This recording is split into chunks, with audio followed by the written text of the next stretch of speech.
The poisoned glass and the birth of the new self. Imagine the self as a glass of water, simple, essential, and transparent.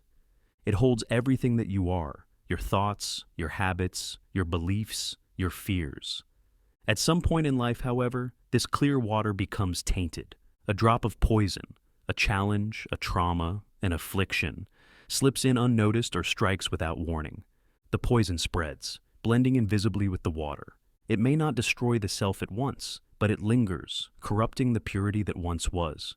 The poison is not the self, but it has become inseparable from it. Now, consider the typical approach to dealing with this poisoned self: self-improvement. It promises solutions by adding to the glass: ginger for health, tea for calm, honey for sweetness. These additions seem wise, even helpful, but the reality remains: the poison is still there. The glass may appear fuller, richer, but it is still toxic.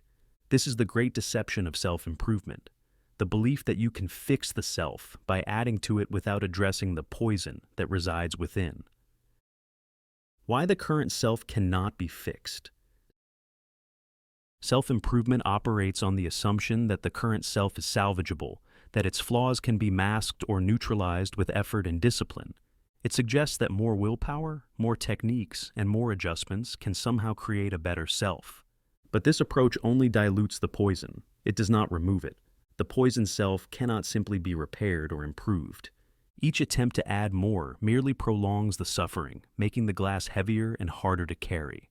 The poison remains, silently sabotaging every effort to heal. The only solution: emptying the glass.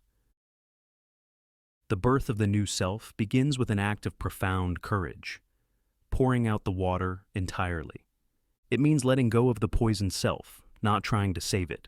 This is not an act of destruction, but of renewal. To empty the glass is to create the space for something pure, something untainted, to take its place. The new self is not a continuation of the old, it is a rebirth. It does not carry the poison of past struggles, nor does it attempt to cover them with sweetness.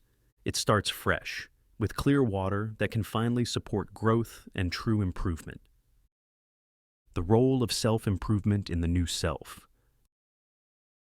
Once the glass is emptied and refilled with fresh water, self-improvement finds its rightful place. It becomes a tool for enrichment, not survival. The ginger, the tea, the honey, these additions no longer compete with the poison. They enhance rather than mask the essence of the new self. This is the great revelation. Self-improvement alone is not the cure. It is merely a supplement, a way to refine what has already been renewed. The new self must precede it, for without the foundation of a purified self, no amount of improvement can lead to true transformation. The new self is not built from the remnants of the old, but rises entirely separate, unburdened by the toxins of the past. It is a self that can finally experience clarity, resilience, and true growth. The journey to the new self. The glass of water is a powerful metaphor, but it is more than that. It is a reality. The self, when poisoned, cannot be salvaged through addition. It must be renewed through transformation. This philosophy does not promise ease, but it promises truth. The new self is not about doing more or trying harder. It is about becoming something entirely new. It is about the courage to let go, the strength to start again, and the wisdom to recognize that only through renewal can true growth occur.